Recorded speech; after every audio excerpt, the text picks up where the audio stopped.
This brings us to Graduation Blues. Well, I'm afraid there's been a computer error. Apparently, you've taken more credit hours than any other student at Angel Grove High. Billy, you've exceeded Angel Grove High's requirements. You've graduated. How the hell do you mismanage that? I mean, you can't really double up class credits in high school, since you'd need to physically be in that class, so you'd only be at so many in a given day as part of the required schedule, and extracurricular crap doesn't count. This makes no sense! Yeah, this is where they write David Yost out of the show for 4 episodes. While Billy had become the team's Miura with the tech development, they didn't really have him, well, doing anything else early on. And I'll explain the root reason why for those that don't know what was going on later. Bottom line, David Yost was considering leaving the show, and this was one of his potential outs. He ultimately didn't take it, and would be back 4 episodes later. I honestly always thought, with how scarce his appearances were, and, once again, the insanely rapid production of Season 3 in Zeo, that this was part of the overlap period between the end of Season 3's production with the Alien Ranger arc, since no member of the main cast but David Yost was really involved there, nor sets used in Zeo seen during that arc, and Zeo's initial episodes barely have him around. And hey, that fit the whole Aquatian Ranger cameo we have here that ties this to them, where it also makes sense for the cameo to be while they had those actors still around for filming. But apparently that's not what was happening. Anyways, as Billy decides what he's going to do with his life, Sestro, the blue Aquatian Ranger, returns to Earth in a spaceship that in no way looks like something that'd be from a water-dwelling species, and asks for Billy's assistance in combating hydrocontaminators, which Aquatar has gone to war with, their enemies having poisoned his world's water.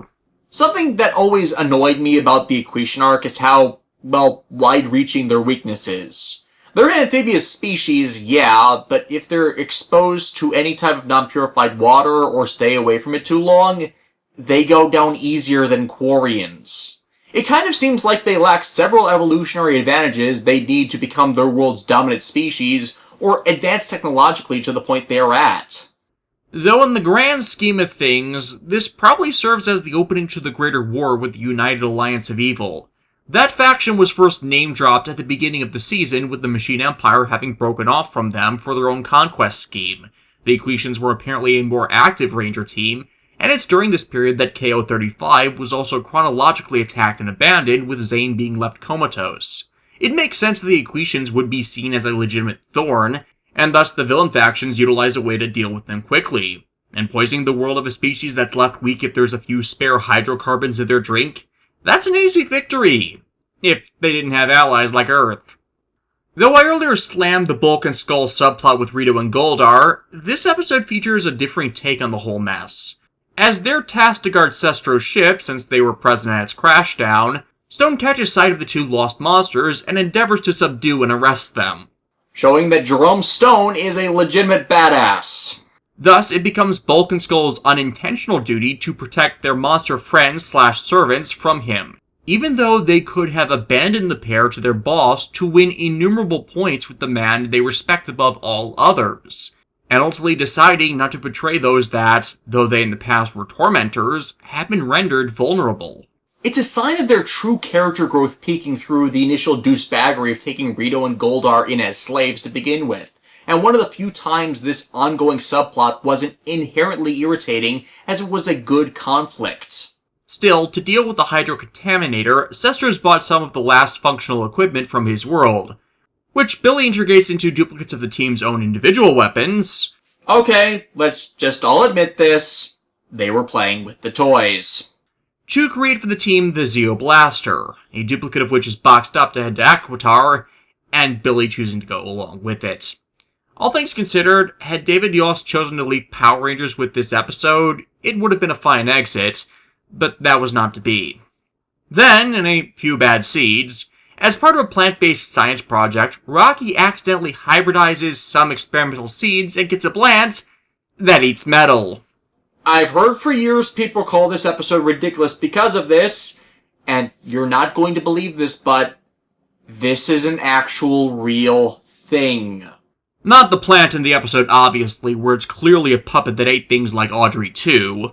But in 2014, scientists discovered a plant in the Philippines that had evolved to absorb heavy metals in its surrounding soil, as normally Earth with high metal deposits leaves the soil too toxic for plant life to thrive. It's interested people as even low-level metal deposits like nickel or cadmium can make crops grown in such soil toxic to animal life. So they're seeing if they can breed these plants for use in removing these heavy metals in plant farmland to make it arable, while in turn probably collecting that metal to be recycled. It's got a lot of agricultural people excited. And once again shows, with how silly Zordon era Power Rangers could get, it is still far more grounded in reality than Super Sentai was at the time. Still, Mondo and Sprocket take a liking to the idea of a plant that eats metal. Why? He's made of metal! A monster made from that kind of thing I would think would be his worst possible enemy. Why has Plants vs. Robots not been a thing yet? So, of course, robot plant creatures that can grow in power indefinitely. Ready? Let's get 'em, yeah! And we are here to pop your... Why did the Zordon era like the Austrian voice for so many of their monsters? Oh, so they were doing Stallone. Because their creator is... Rocky. Ah! Well, to add insult to injury, it's revealed in this version of things that their pollen spores hybridize the afflicted with plants instead, so Rocky is looking a bit green to pad things out. And sadly, with none of the dignity nor horror factor that would be seen later on with Gaim's Helheim invasive monster plant life. Billy and Alpha in turn reversed this by giving him pure oxygen, which, it's just too bad they couldn't do that with the Helheim-infested patients. Sad. They kill one of the plants, but much like the Source episode, the fate of the other is left undetermined. Instrument of Destruction has Sprocket attempted to capture a mystery pianist as a gift for Machina, with Adam seeing and preventing the abduction throughout a real school. You mean they're not using the Angel Grove High set and for once paid the money to do an actual showdown location? Inconceivable! As is revealed after more abduction attempts Adam stops, the pianist is Skull, the sidekick of the duo having been taught since he was young, but is embarrassed by his natural talent. I don't want anybody to laugh at me. They laugh at you all the time, though. You are part of the show's comic relief duo. No, this is contrasting laughing at you because of your actions against laughing at you because of something that's far more personal to you. Rejecting the self as opposed to finding humor from schadenfreude. When you think about this, it always explains a lot. This is born in part because of Bulk's overbearing disdain for such nerdy junk, but as I pointed out back when I reviewed the first season, Skull's got another side to him he doesn't really let Bulk see because he thinks his best friend will reject him over it. With the Les Miserables costume from Season 1, it's inferred he's read that book or seen the theater performances. While he pretends he's not smart, he does come up with a lot of good ideas for the pair's antics when he steps up to suggest things. Case in point, the patrol bike they got at the beginning of the season. As much as he prefers to just be Bulk's buddy and they do care about each other, also shown by how Bulk changes his tune about classical music when he learns of Skull's fantastic talent for himself and apologizes for being a jerk about it, well, in some ways it can be inferred their friendship is strangling Skull's potential. Hell, both of theirs, as the few times Bulk goes solo, he actually does far better for himself. And I hate to even factor Samurai into this since, well, Samurai is awful, but it's when the two are ultimately separated that he does find some form of success. Meaning at some point they recognized and accepted that. Though it doesn't stop Bulk from, in turn, trying to help Spike reach his potential as their subplot throughout that series. Possibly to make up for time he lost where he could have done the same for Skull. If that was the intent that season... It wasn't. At all. Then it just makes things all the worse they never went the route of making Spike the Gold Samurai Ranger, as was suggested to the production staff, instead of just splitting his Sentai counterpart down the middle between one with the characterization and another the power set. And seriously, why does Neo Saban keep doing that? You are adding unnecessary characters. And I like how it's Adam that's encouraging him. Not because of this being adapted from a Shohei-focused episode, but even back when the duo were more antagonistic with the Rangers, I remember him being more ambivalent about such, so it's not like there was something of a bad history they'd moved past. So there's a deeper level of trust to his words that helps him to ultimately show his talent to his peers, and is accepted for that. Honestly, this is one of the best Bulk and Skull episodes in the franchise, as it bothers to take the time to look at them beyond their expected roles in the series as comic relief. And it's important to have these every now and then so things just don't stay as nothing but farce. Also, I really love the fights in this episode, as 2 out of the 3 are accented beautifully with Skull's piano performances.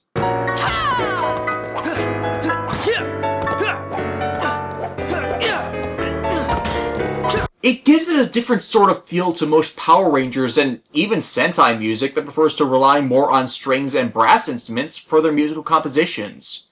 Pianos aren't a much-seen musical tool here, so even by genre standards, it remains to this day a rare outlier and distinct flavor that really shows the talent of the sound department in this era that is sorely missing in Neo Saban. Then we have... Computer virus. Oh god, not this. Yeah, this was around the time the internet and the propensity to possess a home computer was becoming a thing.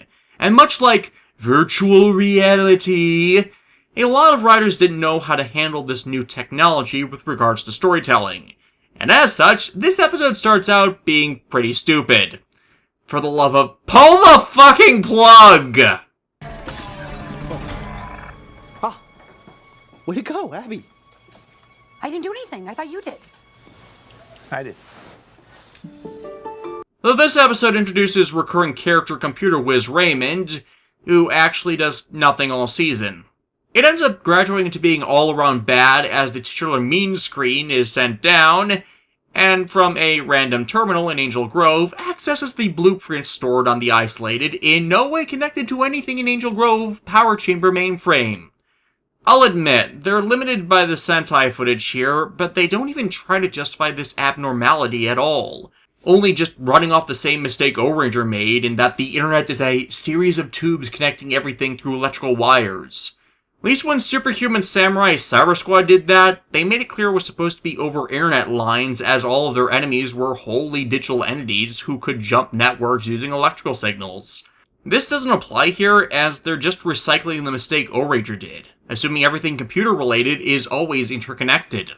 To be fair, this was apparently a common misconception back then, so the reason it's bad is more due to the episode showing its age and ignorance in comparison to modern times, where a 5-year-old can play Angry Birds on a touchscreen phone the size of a Sega Genesis cartridge. It's at this point Billy makes his return from Aquatar, only for his returning ship to be attacked by Mondo en route in an endeavor to kill him and keep his technological knowledge from aiding the team any further than it already has. Though, here's a question. If the mess on Aquatar is settled, why didn't he just teleport back? His life support's taken offline and his ship begins to drift towards the Machine Empire's base. The Rangers jury-rigging a tractor beam, somehow, with the two factions' attempts to claim him, resulting in him instead drifting towards the sun. They get repair parts eventually, making good use of stock footage to leave the group in another race against time to keep the parts from being destroyed in a facility fire. And this is why you keep your spare components in secure facilities and not at random warehouses. Apparently they didn't learn from this when you consider the state and place Alpha was in when he was recovered in Once a Ranger. Once again, something stupid in Once a Ranger justified by actions taken by the original era Rangers. But Billy makes it back safely, so we can then begin a 7-episode-long arc of frustration, which begins with the second big point of ridicule for this season. A letter came for you. Yeah, it's from Kimberly. Competition. Tommy, this is the hardest letter I've ever had to write. Tommy, I've met someone else. Kimberly's exit was perfect. It built a strong story around itself that affected the entire show, and did so by addressing character. Showed how she had grown both in maturity and responsibility with its root conflict between her duty as a superhero and a chance at her dream, and sent her off properly from it in a way that no other member of the original 5 ever received. And then you fucked it up! You couldn't leave it alone, could you, producers? Someone wanted to push a romance between Kat and Tommy, and since they didn't break the pair up during Kimberly's exit, they had to assassinate her character off-screen to facilitate that. I mean, it's not like the guy already doesn't have twice the airtime of everybody else on this show, though thankfully up until this point Zeo had been mostly absent of such, that the only way you could think to give Kat something to do was put her into orbit of Jason David Frank's massive ego. This is why I regularly bring up the behind-the-scenes crap, people. It's a recurring problem with this show that somehow, some way, they disrespect the individuals responsible for their success by pulling this kind of short-sighted nonsense. At least Toei tries to limit it to the spring movies. And yeah, Doug Sloan has been given shit for years for penning the arc that deals with Tommy's mental state of such an impersonal fallout between two people that before our eyes had become a romantic couple and fallen in love. To its credit, at least this mandate was used to progress character, so it's not the most awful use of such I've seen. But as I've said, from start to finish, it's disrespecting an individual who was a mainstay of the show for over 2 years and reportedly left on good terms. Could you really think of no other way to do this? Hell, why did you even need to do this in the first place? Moreover, I'm not even certain Doug Sloan's really responsible for the idea, only the execution, as he also wrote most of the arc dealing with Kimberly's exit. I mean, this wouldn't be the first time I've talked about individuals that spit in the face of success in properties they're involved in. Shinichiro Shirakura, Yoshinori Kitase, Motomo Toriyama, Mac Walters, Jonathan Zacher, but never one that does so within 7 months of their past achievements. It's honestly a new record for stuff I've covered. And apparently he wanted to bring back Catherine Sutherland for at the very least the episode Legacy of Power in Dino Thunder as Tommy's wife, to supposedly keep that relationship as consistent. But had that succeeded, it would have been a massively bad idea due to the fandom backlash this whole thing had. Pretty much no one accepted the romance subplot between Tommy and Kat. Not because of destined OTPs or Kat being a horrible character to take advantage of someone that just got dumped, but because there was never the proper closure there should have been between Tommy and Kim. Never really a chance to properly settle it and move on. And for the most part, it's either ignored or assumed the real breakup happened when Kim left, and this was just a poorly written apology that if she ever came back, they might not be able to continue where they left off. Though some idiot down the line thought the other guy was supposed to be Jason due to evidence from the Turbo movie's scrap script concepts, when even the Turbo movie tried to brush this whole thing under the rug. Yeah, we ignore that too, and nothing left on the cutting room floor in this franchise is considered canon anyways. Still, as a way to get away from it all, half the cast takes Tommy on a vacation up to a snow resort, where he has a rebound romance with a professional snowboarder after a COG's attempt to kill the vacationing Rangers leads to her being put on death's door, and thus becomes infatuated with him. Which, of course, leads to nothing. Nothing at all. Do I know you? Yes, I was going to be your love interest on another show before you became a breakout character. You were going to be the star of Cybertron? I'm Sarah Brown. I was Caitlin Starr on VR Troopers. Oh yeah! How'd that work out for you? We got cancelled in favor of 3 kids that turned into insects. Ouch. Well, at least you're more fondly remembered than TJ Roberts' show. Plus, after that, I got on General Hospital and became a multi-award-winning actress with roles in television to this day, so it all works out. I wish I could make that up. She's probably Johnny Ellen Bosch's only competition for the actor to get the best career by first breaking into acting by starring in a Saban show. This 3-parter is otherwise a mashup of 2 of O-Ranger's fillers, mainly as it was originally meant to be a 2-parter but got stretched out to 3. Probably because they overshot and didn't want to have wasted location shoot footage, as this is pretty heavily padded out with scenes up in the mountains. And hey, there's one less episode you need to worry about making. The monsters fought are first Rocky, Adam, and Tanya having to deal with RoboCupid, which is played mostly straight from O-Ranger, and yet works better since Power Rangers has a precedent for this kind of silliness that doesn't act in stark contrast of a show's running thematic. Then second comes from Mondo getting the idea of creating a heat wave with a monster known for shooting darts. And, okay, Bara Darts' spikes do kind of look like heat radiating antenna, so that works for me. It's more to capitalize on the group not expecting another attack so soon. Plus, it timestamps the show at this point having reached the winter months, or at the very least the beginning of December, through its plot, which fits the general timeline track of Zeo occurring within the group's senior year of high school to facilitate their graduation at the beginning of Turbo, even though this episode aired in May.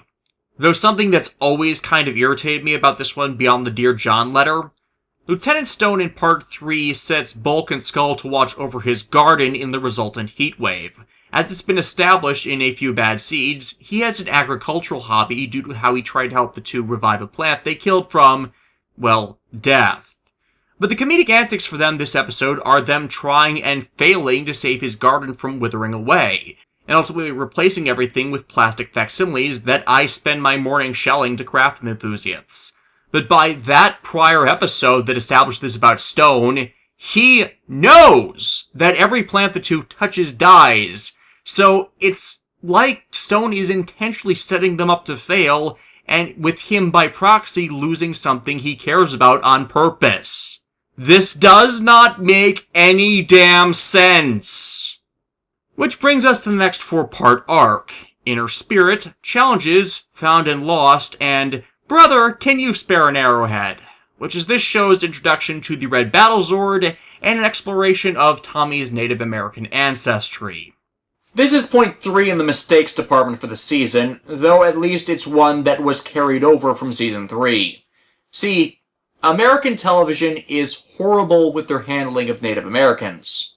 In fact, everything American is horrible about handling Native Americans. I'm actually kind of hesitant to really even talk about this, as I do not have the education on such issues to properly critique such from an informed perspective, which is usually the problem with such for TV as well. The writers tend to lack the same. Case in point on television doing wrong by them, Star Trek Voyager's Chakotay, whose entire character was constructed from premises given to the production staff by a fraud that many ended up calling a racist depiction because of not only that fraudulence, but the varying cultures they just all assimilated into him that contradicted each other until they just dropped all of it. Now, Power Rangers is usually good at the diversity thing despite the occasional slip-ups like what happened accidentally in casting for the original team, showing that they ultimately mean well with the representation. At least until you got to Samurai, where amongst its other critiques, you got the whole cultural appropriation and whitewashing condemnation with their poor transliteration instead of adaptation of Shinkendra's story. But really, did they not see this coming? Making the most popular character the Red Ranger, while also revealing he's retroactively Native American and had been adopted, so you get the whole red skin offense as front and center? What many found more irritating is, with this plot, they only really address the superficial aspects of the culture, instead preferring to focus on the fictitious amalgamated interpretation of many such belief sets unique to each tribe, and with them somehow being spiritual and magical and more hallowed than the White Devil Man. But moreover, and more essentially, was how it never actually factored into anything, just taking advantage of a fad. Despite being explored for 4 episodes, it's then otherwise abandoned. The only logical chain I see for them even attempting this to begin with is due to Ored's powers being based on Nazca culture. The Nazca were native to South America, and to get to South America they had to migrate through North America. And who was the migratory culture before Europeans came in to take their land? Native Americans! I mean, it's not like the ancestry connections ever factored into any of the others with how it tied to their power sets. Adam went to Korea for powers based on Greek culture. Rocky went to Mexico for ones based on Egypt. Tanya came from Africa when the Dogu statues were Japanese. And Kat went to Australia for ones based on the Easter Island Moai heads, and Easter Island is closer to South America than Australia.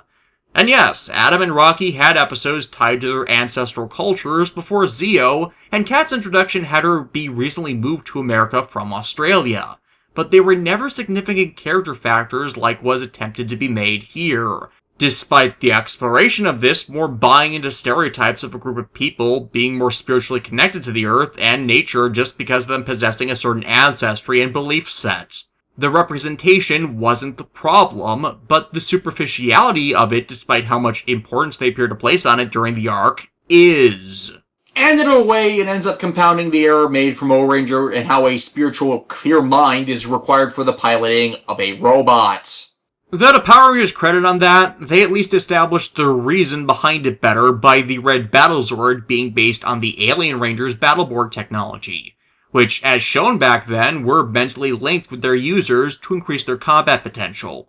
With Tommy's clouded state of mind in this arc, and due to the Dear John letter, the mental component now supplied as necessary to pilot it is more clearly established to facilitate this personal journey. Against the Red Boxer, which entirely lacked that aspect, is why the mech would be difficult to pilot. The story for the arc finds Tommy haunted by dreams of the Rangers falling in battle, as a Native Americans exhibit sets up in town, Tommy finding the curator to be Sam Trueheart, his spirit guide from his Zeo Crystal quest, who by happenstance leads him back to the quest that Arrowhead began, as the need for the Battle Zord becomes necessary in the fight against Mondo's forces. Though as he learns the concept of clear mind in the first episode of the arc, the rest of it is just to find an answer to unfinished business. Almost immediately in the second part, however, we meet this guy, David Trueheart, as another vision and test by Sam to make him become connected with his ancestry through a vision quest that sends him walking through the desert following a falcon. No, see, it's respectful. We'll have them go on a vision quest and learn from a falcon. Isn't that a stereotype? But we're making it an important part of the story! Are you focusing on any other aspects of their culture? It's a kid's show, we don't have the time for that? Challenges also has the weird subplot of Adam becoming interested in learning boxing for him to parallel Shohei's rule, to adapt into his own style of martial arts. Man, at least I didn't start him out as always having known it. Though it seems unnecessary as, well, already a martial artist. He ends up captured in confrontation with Sprocket's Punchabot, calling Tommy away from their quest to save him from being a trophy. But by its end, he returns to the quest and finds the one this was all meant to bring him to. Who are you? My name is David Trueheart. I'm your brother. Literally. David is played by the late Eric Frank, Jason David Frank's actual brother. The point of this subterfuge was meant to learn of Tommy's true nature to the Truehearts, as the arrowhead the pair had been given to mark their bond is actually magic. This prompts Mondo to kidnap David so as to obtain it from Tommy, leading to the first direct confrontation with Mondo, and only the second time in the series that a Ranger faced one of their chief villains directly in battle, and Tommy gets his ass handed to him yet again.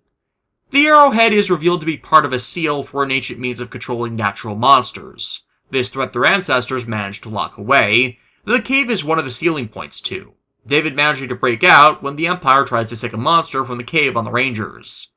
As David panics over what this means if these things got the arrowhead, Tommy's faced with a choice. My brother's in danger. No, David, he isn't. How do you know?